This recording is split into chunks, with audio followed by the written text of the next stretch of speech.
Então vamos meditar nessa noite em Tiago, capítulo 1, do verso 9 ao verso 11. A palavra de Deus diz assim: O irmão, porém, de condição humilde, glorie-se na sua dignidade, e o rico na sua insignificância, porque ele passará como a flor da erva. Porque o sol se levanta com seu ardente calor, e a erva seca, e a sua flor cai, e desaparece a formosura do seu aspecto. Assim também se murchará o rico em seus caminhos. Nós temos meditado nessa carta de Tiago e já vimos que ele escreve para os cristãos que eram de origem judaica e que, por causa da sua conversão a Cristo Jesus, eles se encontravam dispersos. Esta palavra significa esparramados. E eles foram dispersos por conta da perseguição. A perseguição era algo muito comum que acontecia àqueles que se convertiam a Cristo Jesus, já que tanto para o judaísmo como depois para os romanos, o cristianismo era visto como uma religião subversiva e marginal. O apóstolo Paulo mesmo vai dizer lá em 1 Coríntios capítulo 4, verso 13, que os cristãos eram considerados como escória e lixo do mundo. Você vai ter também informação em Hebreus capítulo 10, verso 34, que por causa da perseguição, os cristãos muitas vezes tinham os seus bens tomados, os seus bens eram confiscados pelas autoridades. Então, Tiago escreve para esses cristãos que tinham sido perseguidos e agora estavam espalhados por conta desta opressão. É muito importante, em momentos assim, o cristão ter uma perspectiva correta. Eu creio que é um dos maiores desafios quando passamos por situações de adversidade, nós termos uma visão equilibrada acerca do Evangelho. Você vai ver o Senhor Jesus dizendo em Mateus capítulo 6, verso 22 e 23, são os olhos a lâmpada do corpo. Se os teus olhos forem bons, todo o teu corpo será luminoso. Se, porém, os teus olhos forem maus, todo o teu corpo estará em trevas. Portanto, caso a luz que em ti há sejam trevas, que grandes trevas serão. O que Jesus está nos ensinando é que devemos saber interpretar, enxergar a realidade à nossa volta. Os olhos são como as lentes da alma. E se tivermos bons olhos, olhos iluminados pelo Evangelho, nós então vamos poder enxergar e interpretar a vida e os valores que nos cercam de maneira adequada. Para isso é necessário ter então uma mente transformada pelo poder do Evangelho para vivermos sabiamente neste mundo. Em resumo, ter uma cosmovisão bíblica é algo extremamente importante para interpretarmos a realidade à nossa volta. Como a gente já viu, Tiago aqui ele escreve para os judeus cristãos que estavam sendo perseguidos por causa da sua fé em Cristo. Esses irmãos foram expulsos da sua terra natal e a perseguição acontecia tanto por parte de judeus incrédulos quanto por parte do governo romano. Ela começa com o martírio de Estevão, que está registrado lá em Atos dos Apóstolos, capítulo 7, do verso 31 a 34, e ela se intensificou posteriormente com Herodes Agripa, primeiro, conforme Atos capítulo 12.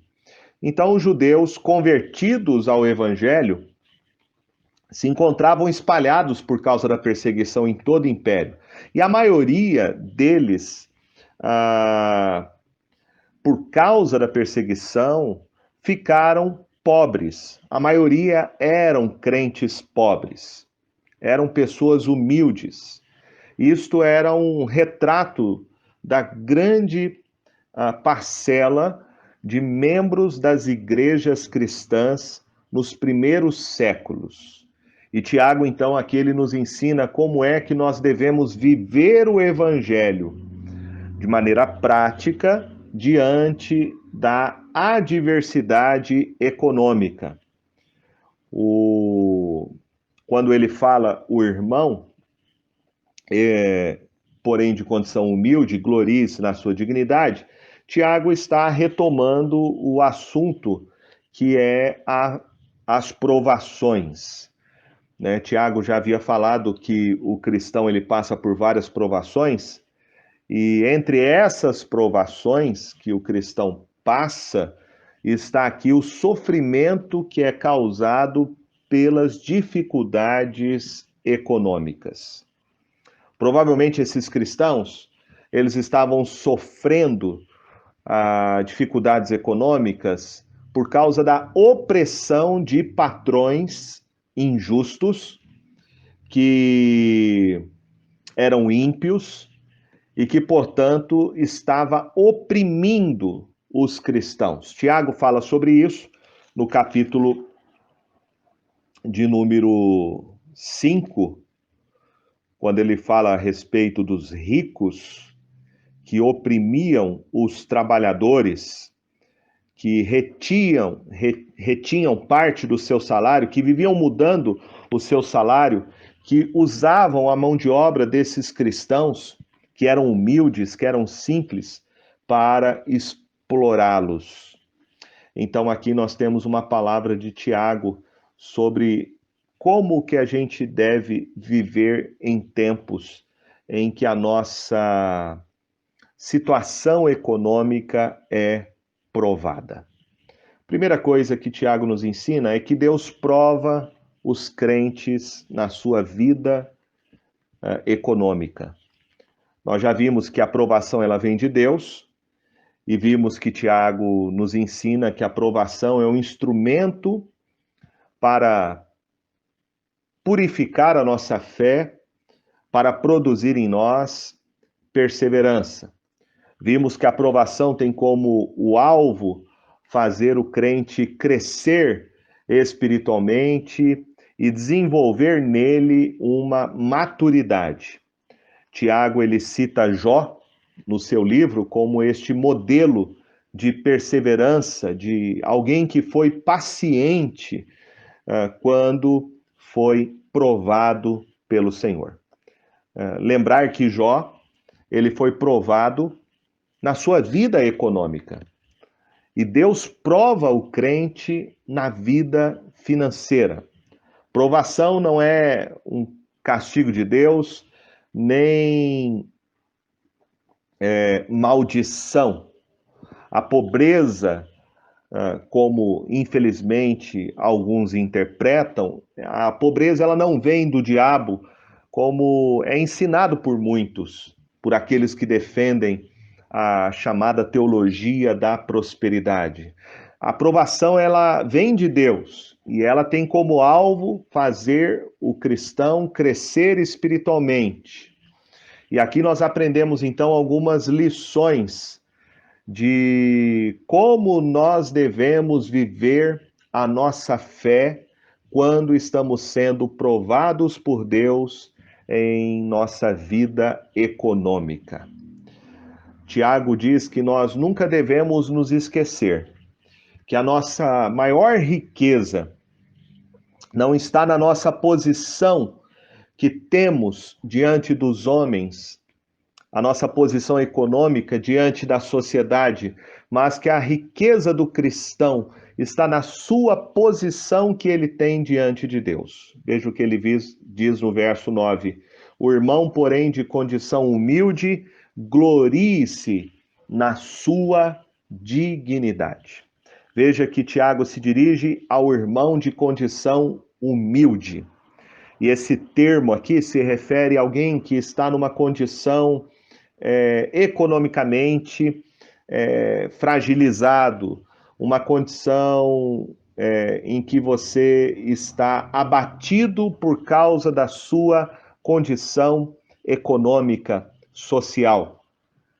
Pelo contraste que ele faz em seguida com o rico, tudo indica então que esses cristãos eram de baixa condição social, eram pobres, eram desprovidos, desamparados. E em toda a carta, Tiago vai demonstrar essa sua preocupação, a preocupação pastoral que ele tem com os cristãos que vivem numa situação econômica de fragilidade social. Qual deve ser, então, a atitude de um cristão que é provado na sua vida econômica?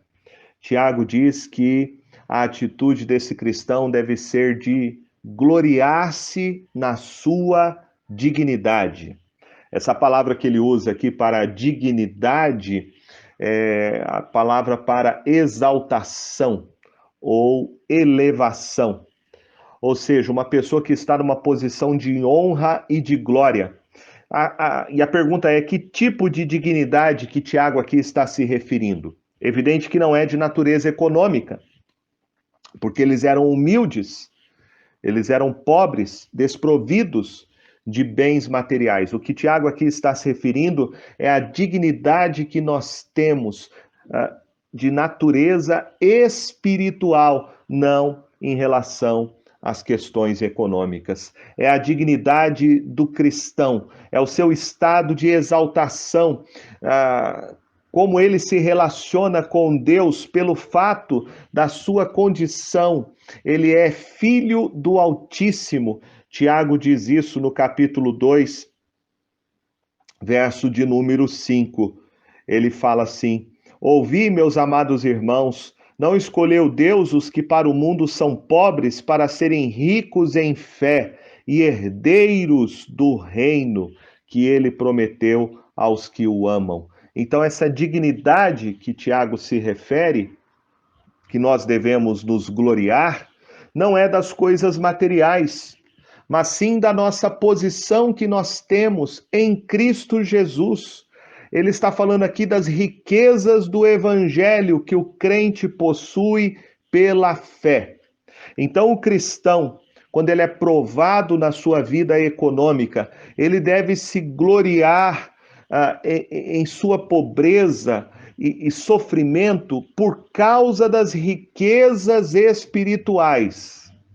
Lembra que o Senhor Jesus disse no Sermão do Monte, em Mateus capítulo 6, versículo 19 a 21, ele disse assim: não acumuleis para vós outros tesouros sobre a terra, onde a traça e a ferrugem corroem, e onde ladrões escavam e roubam, mas ajuntai para vós outros tesouros no céu, onde traça nem ferrugem corrói, e onde ladrões não escavam nem roubam, porque onde está o teu tesouro, aí estará também o teu coração. Veja que Jesus diz que a nossa riqueza, que a riqueza do cristão, aquele que crê em Cristo como seu Salvador, essa riqueza está no céu. A riqueza do cristão é o Evangelho. A riqueza do crente é a sua mansão celestial. A riqueza do cristão é Cristo Jesus. É esta fé que olha para essas riquezas celestiais que fazem a gente poder passar por toda e qualquer provação econômica. Quando nós olhamos para os heróis da fé, para Abraão, para Moisés, nós vamos ver o registro de que eles abandonaram riquezas terrenas por causa das riquezas superiores, das ricas promessas que nós temos em Cristo Jesus.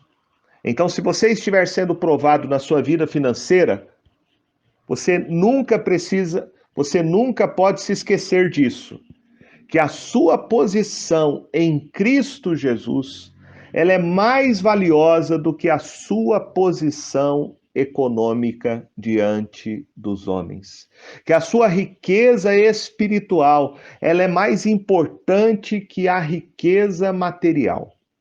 Há um hino que nós cantamos, e este hino diz assim: quando vires outros com seu ouro e bens, lembra que tesouros prometido tens. Nunca os bens da terra poderão comprar a mansão celeste que vais habitar. Este é o nosso tesouro. O tesouro daquele que foi salvo por Cristo Jesus. O seu tesouro é o Evangelho e as suas ricas promessas. Nós temos um tesouro no céu, onde traça nem ferrugem corroem e onde ladrões não escavam nem roubam. Há uma segunda lição que Tiago aqui nos ensina de maneira prática. Quando somos provados, então, na nossa vida econômica, e agora ele nos fala, então, o que nós precisamos saber. Ele diz isso no verso de número 10 e 11. Ele diz assim: e o rico na sua insignificância, porque ele passará como a flor da erva, porque o sol se levanta com seu ardente calor e a erva seca e a sua flor cai, e desaparece a formosura do seu aspecto, assim também se murchará o rico em seus caminhos. Tiago agora fala que nós devemos guardar o nosso coração da inveja daqueles que prosperam, dos ímpios que prosperam, e nós devemos guardar o nosso coração do apego, do amor ao dinheiro. Diz Paulo, o amor ao dinheiro é a raiz de todos os males, e alguns, por causa disso, se desviaram da fé. Tiago aqui faz um contraste, então, entre o cristão pobre e o rico, que é rico por causa da sua impiedade.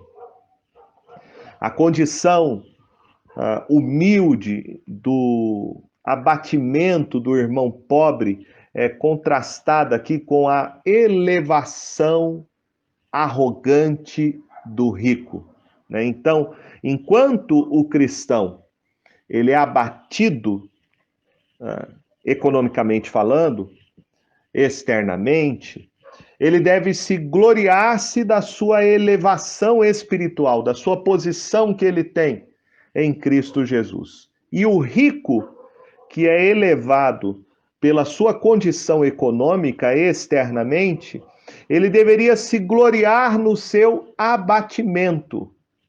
Os ricos aqui, a quem Tiago se refere, eram aqueles que estavam explorando aqueles cristãos pobres.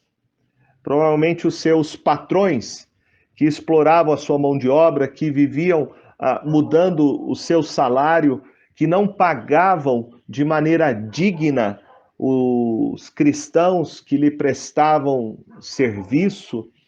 E esses ricos aqui, Tiago diz que eles deveriam então se gloriar em sua insignificância. Os ricos deveriam se gloriar na sua insignificância. Tiago aqui está sendo um tanto irônico. Ele está aqui dizendo que o rico ímpio, que explora os outros, que é rico por causa da sua ganância, ele é cego quanto à sua realidade espiritual.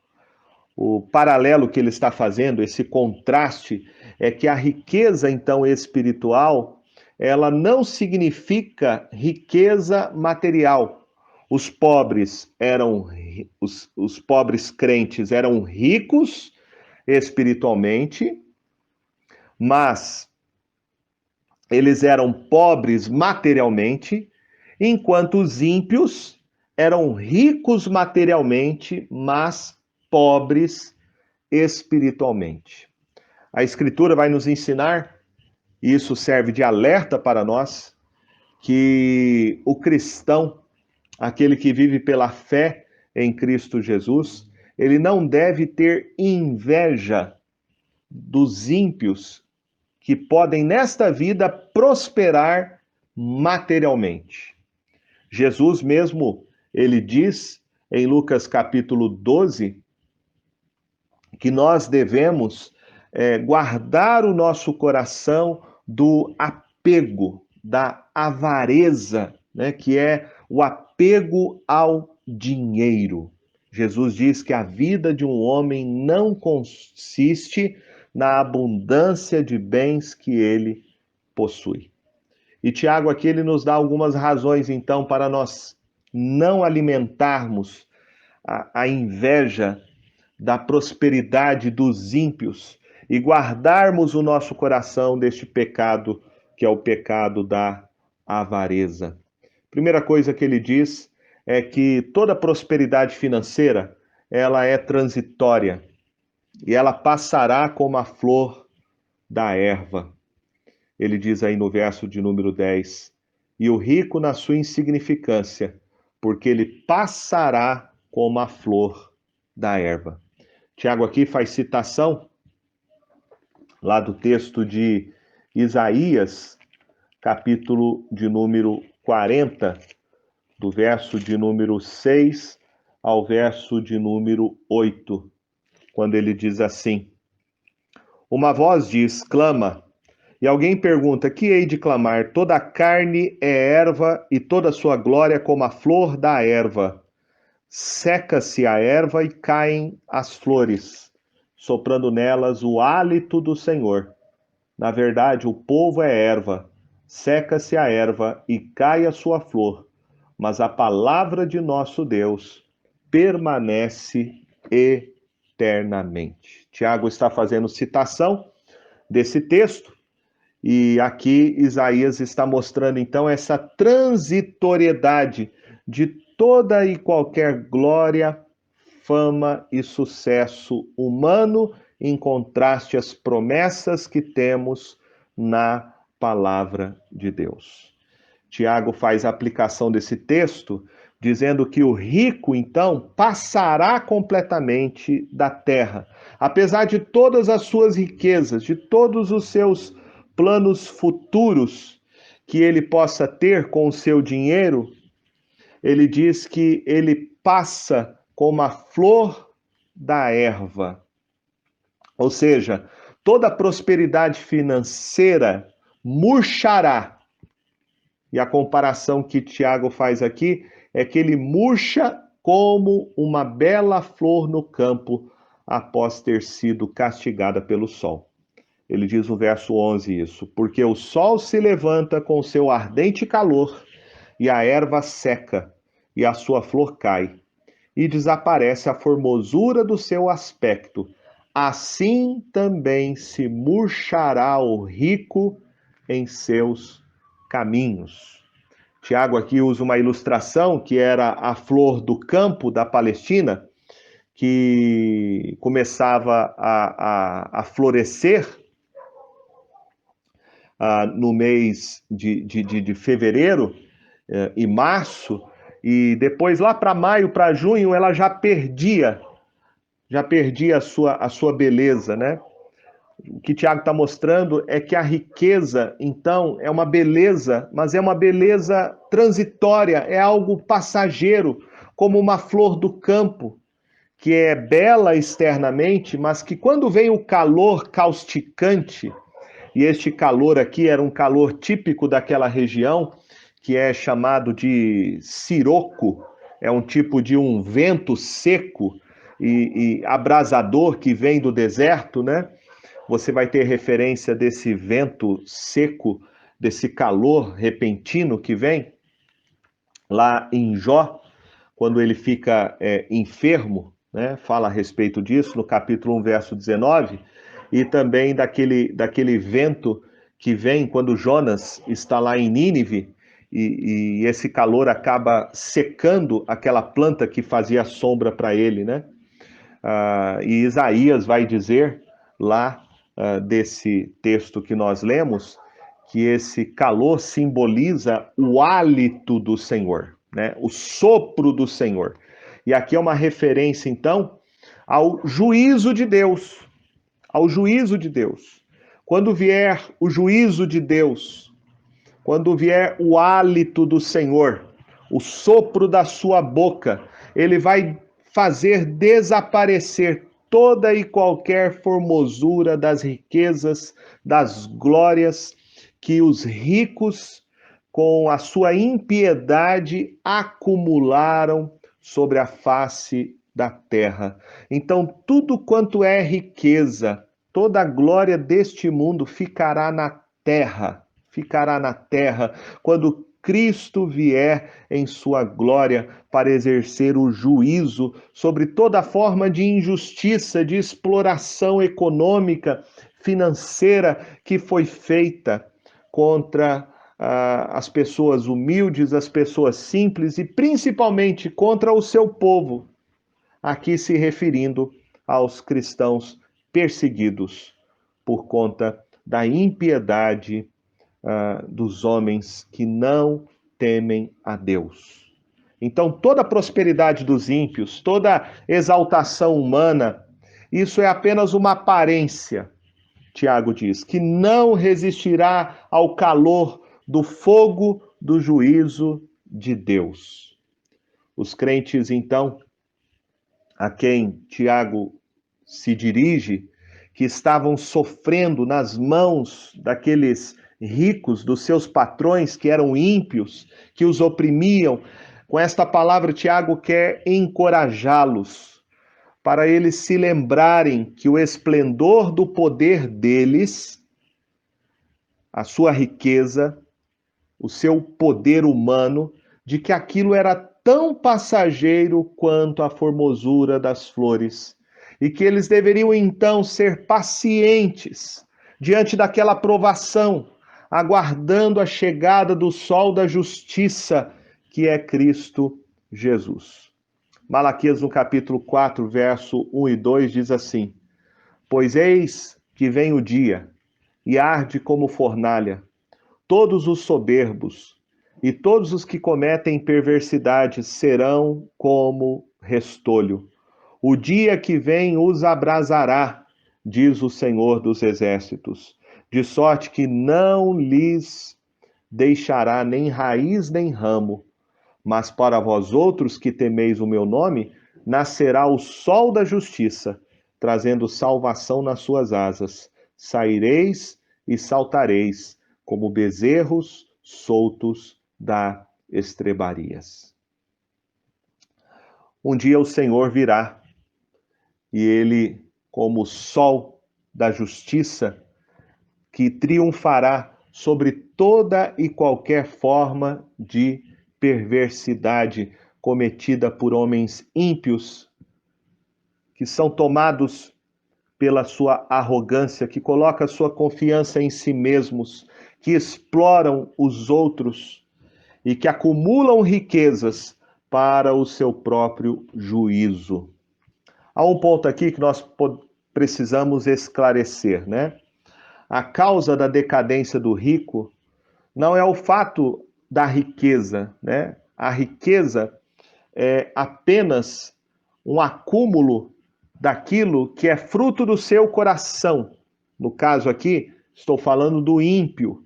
Ele é arrogante, ele não teme a Deus e por isso, por não temer a Deus, ele explora os outros. A sua riqueza é acumulada pela exploração, pela ganância, pela injustiça que ele comete. Nós vamos encontrar na Bíblia, por outro lado, exortações aos cristãos que são ricos. Paulo vai dizer isso lá em 1 Timóteo capítulo 6, dizendo que os ricos crentes, eles não devem colocar sua esperança na sua riqueza, porque elas são passageiras. Então, ser rico e ser cristão não é uma contradição. Você pode ser um cristão que trabalha dignamente e que acumula riquezas, e necessariamente ser rico não é não é pecado. Porém, você jamais deve colocar a sua confiança no dinheiro. Como diz Paulo, o dinheiro ele é instável. O cristão que tem mais do que ele precisa, na verdade, ele deve entender que ele é apenas um mordomo daquilo que Deus, na sua providência, lhe concede através de um trabalho honesto e digno. E ele deve saber administrar a sua riqueza, não para si mesmo, não deve colocar o seu coração na riqueza, não deve ser apegado à riqueza, não deve amar o dinheiro. O amor ao dinheiro é a raiz de todos os males e não o dinheiro em si. Então, um cristão que tem muito mais do que ele precisa para viver, que é rico, que tem posses, ele deve usar o seu dinheiro para a glória de Deus. Ele deve ser liberal, ele deve exercer a generosidade e não deixar com que o dinheiro venha a ser uma fonte de tentação para o seu coração. E ela se torna fonte de tentação quando ele coloca a sua segurança no dinheiro e não em Deus, que concede tudo a ele para o seu próprio bem e para ele saber ser um bom mordomo de Cristo para socorrer aqueles que mais precisam. Tiago, então, aqui nos ensina que os ímpios, que são ricos, e são ricos porque exploram os mais frágeis, esses murcharão em toda a sua riqueza. Ou seja, a riqueza, ela é transitória e ela é passageira. E, portanto, não é esta a genuína riqueza do cristão. O tesouro do cristão é o Evangelho, é Cristo Jesus. Eu quero concluir então dizendo que todos nós precisamos, evidentemente, de sustento, de provisão material. Não é pecado ser pobre, como também não é pecado ser rico. Nós não podemos fazer como alguns fazem, movidos por uma ideologia, demonizar a classe, qualquer classe social, qualquer condição econômica. O que precisamos, à luz do Evangelho, é guardar o nosso coração da idolatria do dinheiro. O homem foi criado por Deus e para Deus. O homem foi criado para adorar a Deus. E muitas vezes o homem tenta preencher o seu coração, o vazio da sua alma, com as coisas deste mundo. Ele tenta encontrar nas riquezas materiais, no bem-estar econômico, o seu sentido e o seu propósito. E aqui está o perigo para a alma humana, é transformar o dinheiro no seu Deus. Jesus disse em Mateus 6:24, ninguém pode servir a dois senhores, porque ou há de aborrecer-se de um e amar ao outro, ou se devotará a um e desprezará o outro. Não podeis servir a Deus e às riquezas. Nós devemos entender que o dinheiro, ele é um péssimo senhor, mas ele é um excelente servo. Ele é um péssimo patrão, mas ele é um excelente empregado. Nós somos apenas mordomos de Cristo Jesus. Nós devemos entender que tudo que nós temos, primeiramente, vem do Senhor. E nós devemos tomar muito cuidado de não nos apegarmos ao dinheiro e fazermos do dinheiro nosso Deus. Quando fazemos isso, estamos professando um falso cristianismo, como aqueles homens ímpios a quem Tiago se refere aqui na sua carta. Na verdade, nós somos exortados pela palavra de Deus a termos uma vida de contentamento. Hebreus 13, versos 5 e 6 fala sobre isso. Para nós vivermos contentes com aquilo que nós temos e saber que o Senhor é o nosso auxílio, Ele é o nosso ajudador. Então nós temos que ter uma vida de contentamento. Contentamento é ter uma vida em que nós exercitemos a cada dia a confiança em Deus e uma vida de gratidão ao Senhor. Mesmo quando somos provados, na nossa vida econômica, nós temos que lembrar sempre que o nosso maior tesouro é o Evangelho. Nós podemos neste mundo sofrer injustiças, ter prejuízos econômicos neste mundo.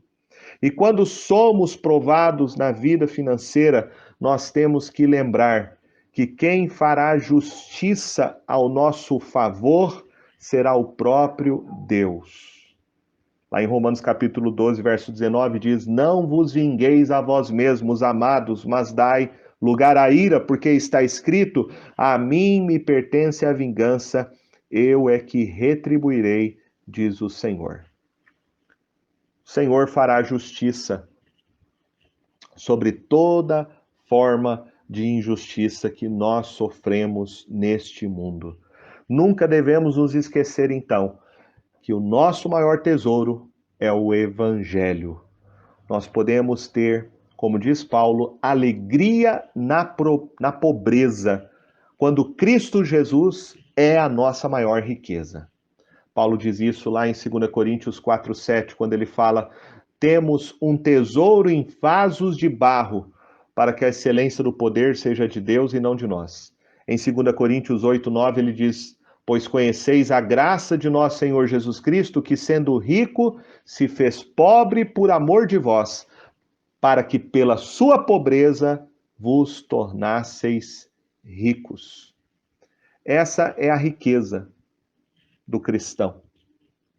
Certa vez, Martinho Lutero, diante da exploração que ele via na sua época, exploração que era feita em nome de Deus, exploração que era feita pela igreja, que explorava os cristãos pobres, explorando, vendendo indulgências, vendendo perdão de pecados.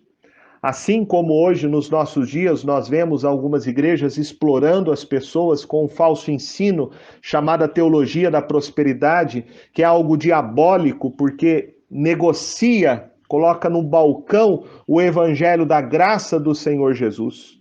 E naquela época, Martinho Lutero, então, se levantou e ele protestou contra o falso ensino da igreja, que vendia o perdão de Deus, as bênçãos de Deus. E ele disse, numa das suas teses, ele disse que o verdadeiro tesouro da igreja é o santíssimo evangelho da glória e da graça de Deus. Se você então é convertido realmente a Cristo Jesus, este é o seu maior tesouro. Em 1 Pedro, capítulo 1, Pedro diz assim, do verso 3 ao verso 6, Bendito Deus e Pai de nosso Senhor Jesus Cristo, que segundo a sua muita misericórdia nos regenerou para uma viva esperança, mediante a ressurreição de Jesus Cristo dentre os mortos, para uma herança incorruptível, sem mácula, imarcessível, reservada nos céus para vós outros, que sois guardados pelo poder de Deus mediante a fé, para a salvação preparada para revelar-se no último tempo. Nisso exultais, embora no presente por breve tempo, se necessário, sejais contristados por várias provações.